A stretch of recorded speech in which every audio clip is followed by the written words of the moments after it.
Hey everyone, this is Walter and I'm back here today with something I think will be very interesting. This was posted in 2016, but it's apparently from 2010, so probably the oldest writings from Werner that we'll ever read. And it's going to be weird.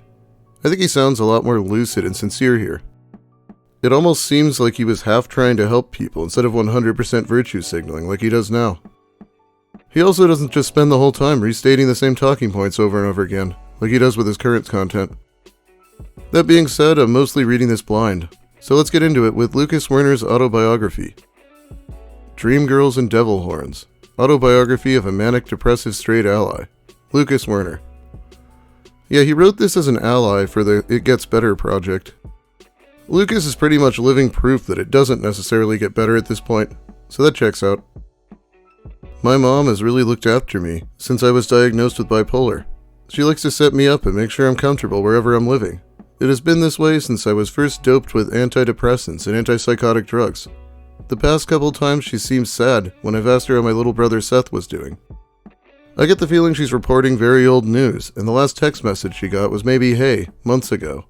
And she says, "oh, he's fine, he's tutoring classes." I say, "cool." Maybe she'll add some anecdote and I'll say, "yeah, right on, that's cool." I usually don't have much to talk about with my life. My life is pretty boring to me. Whenever I bring up something I'm writing, she seems excited. She says, "uh-huh," and "yeah," with enthusiasm. She listens when no one else will. Well, glad Seth's doing well. The truth is, I'm actually pretty jealous of Seth, being in college and having a job and a girlfriend, and a lot of friends and having fun adventures. I'm jealous of my own brother, my younger brother. If you stopped reading now, you would realize just how pathetic Werner is, and you could all sleep just that much sounder. Another thing you, the reader, should also know. I've never told my mom how envious I am that my little brother seems to be living the life that I wanted to live when I was in school, struggling with girls and trying to get good grades. You heard that right. I'm proud of you, Seth. But you deserve to know that I envy your success like no one else on earth. Pretty sad, huh? I think it is. I hope you think I'm pathetic. Do you know why? Because I still love you anyway, and hope you achieve everything you have ever wanted in life. And even more than you want. Because if I have to be jealous of anyone, I'm glad I'm jealous of a young man who will grow up to inspire other hard-headed, troubled kids like you in a positive way I always wanted to, but never will. I'm glad you stole my dream. Why? You're 100 times the man I am today, because you had to grow up dealing with such an asshole older brother like me. Thank you for getting through it. Not a lot of kids your age will. Not a lot of kids your age did. Obviously nowadays, Lucas wouldn't be complimenting his brother at all, or calling himself pathetic. In fact, sometime this year I should be making an entire video called The Pride of Werner, which should highlight just how much worse he's gotten in these past, 15 years? When I figured I might meet a girl in college and finally be happy, I stopped worrying about girls so much, and masked my pain by smoking pot instead. I never really thought of my mom and Seth as having a close relationship until he started doing well in college, about the time I was bouncing around psych wards and mental health hospitals. They even text each other. I'm glad they were able to respect each other. I had always wanted them to be closer. It might not always be perfect, but it is a start. The truth is, I'll always be jealous of Seth, because he's becoming a teacher and is living my dream. I had always wanted to be a teacher since I was very young. Whenever I mention wanting to go to college to my mom, she'll always say, "well, Lucas, with your illness." I usually become flabbergasted and start stuttering and then stop for a moment to let her finish. She does. I just don't think it's a good idea. Whenever I tell her I want to go back to school over the phone, and she says not a good idea, I say okay and end it there. When it's in the car, she might ask me what classes I want to take. I'll struggle. I'll mention maybe physics. She'll say she's lost. So I try to explain physics. She'll say, "I don't get all that. It's very complex," I'll say. She'll change the subject to where I want to go eat, and I'll forget about it and we'll talk about food or something. I usually just forget or intentionally forget, because when I bring it up at dinner, she'll just say, "oh," and I get nervous. The truth is, my focus has always been the same since I was little.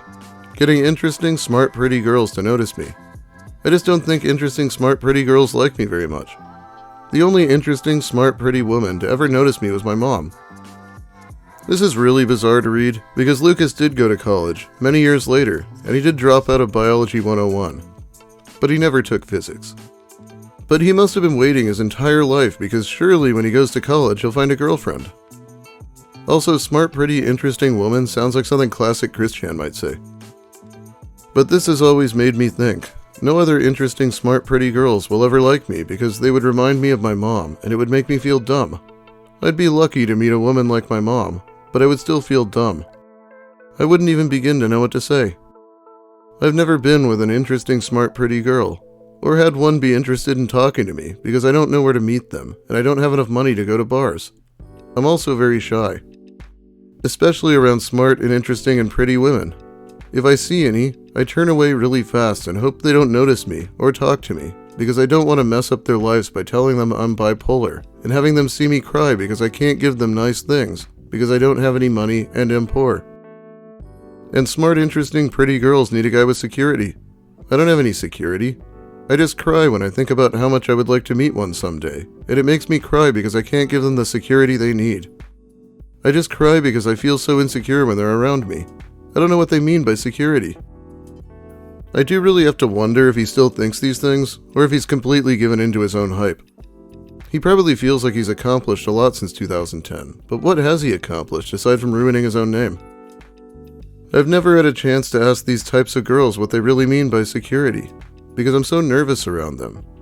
I can't build up the words in my mouth, or in my brain of what to say. My mouth goes numb, my mind goes blank, even my fingers forget they're on a keyboard if I'm trying to meet one online.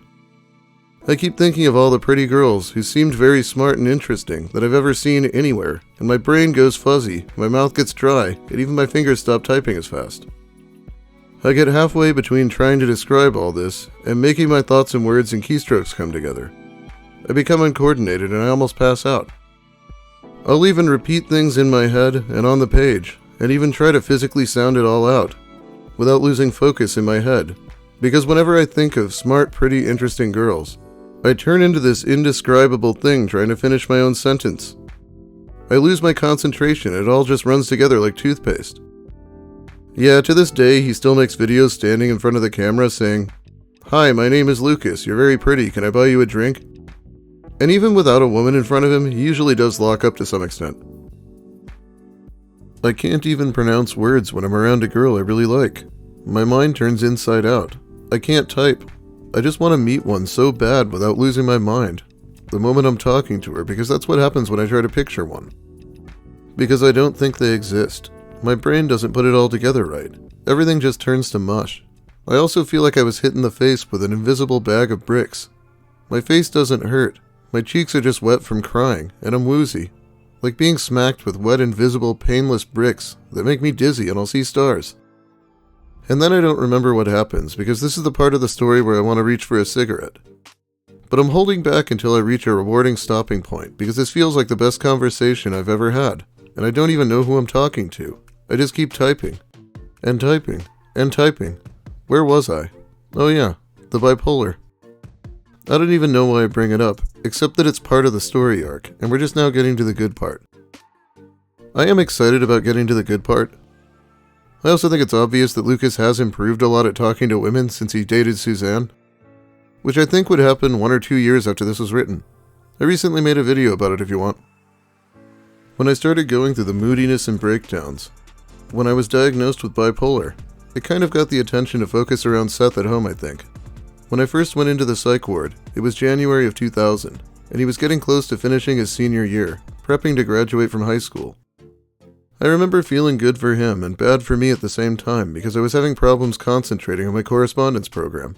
First moving out in 1998, trying to study, not being able to study because I was working a lot then coming back home, trying to work, getting fired, discouraged. I had my first nervous breakdown, where I ended up in the psych ward for 10 days and being diagnosed with bipolar. I kind of felt stuck in slow drive between 1998 and 2000. I was in a deep funk. It was now 2000, Seth's graduation year. My own senior year is when I started drinking and smoking weed to loosen up so I could talk to girls without crying or my muscles turning into deviled ham. It helped a little bit. I wasn't so nervous, but my grades and class attendance suffered. Go figure. At this time, it was as if the roles started to reverse. Suddenly, I wanted to rebel, while Seth started to become more grounded and buckled down at school. I started losing focus and getting out of touch. I struggled. I hopped from one job in Aberdeen at Subway to more of the same type of work when I moved up to Olympia in 1998 with Michelle and Cyril. Okay, a few people complained that I said it Cyril last time, so I'll say Cyril this time. He's an important character, and I made a video about young Lucas Werner that features his point of view on all this if you haven't seen it. Lucas sounds like a horrible fucking friend from his story, unsurprisingly. I didn't quite have all my high school credits, and really fought to find time to balance working jobs I hated, just to pay the bills, and getting the credits I needed to finish my diploma course through correspondence with the University of Arizona. I was having frequent nightmares of my life falling away. I wasn't sleeping well. I tried to come back to my old self again and care about schoolwork. The consistency of the weed was pretty good back then too. Pot also helped me unwind after working an 8-hour job at the McDonald's, which was grueling and kind of like high school, because some dream girls worked there and some dream girls were customers. But I mostly stayed on the tasks at hand because I really needed the money to pay for living in Olympia with Cyril and Michelle.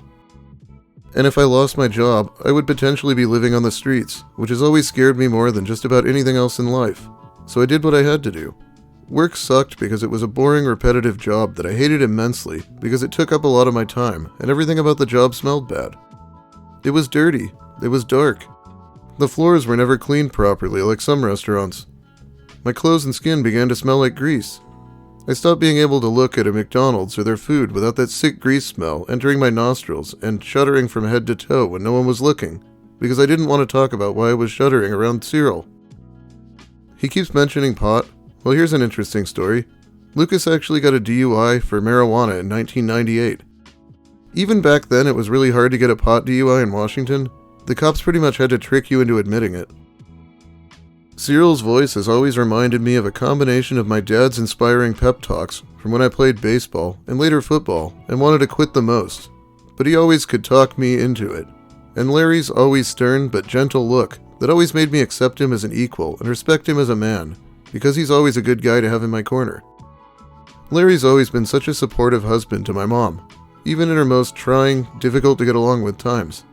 My dad has always helped me want to go just a little bit farther and work a little bit harder, and Larry's always just been a friend to me. My dad and my stepdad are inspirations to me as a writer. They're both cool guys. I love them both and have learned to treat people good because of them. With these two personality types, as my dad and stepdad began to collide into Cyril and his suggestions. I always pictured him having sex with my mom, and it made me flinch because Cyril has always rubbed me the wrong way in other ways too. Even if it was usually only under the surface, there was always something I couldn't quite trust about him. He puts out a bad vibe, and this is why. God damn, that was a paragraph. I can only imagine it's the same problem that he still has with his friends. They won't eat him a bay, right? I used to always hope Cyril would have introduced me to all girls he has been friends with. But he never has gone out of his way like that for me, or has once taken a chance to help me out, even though he knows plenty of women. He's never hooked me up, is what I'm saying. I always thought this was a strange thing for him not to have ever done. Then it dawned on me. Aside from Justin, the others, Brian, Patrick O'Connor, myself, all his little buddies, have had trouble meeting women and talking to women. Cyril has sidekicked his buddies so he could look more charming because we were so shy. I know he has talked behind Brian's back and Patrick's back and told people they were gay when they weren't, just so they would never get a chance to meet his women friends and steal his potential fallback partners. I always thought it was fishy that we never have gone out bar hopping together and he's had girlfriends. How many people has he run this game on? Is it just us? Or has it been every younger male friend he has ever lured in and established a trust with? This seems more likely to me.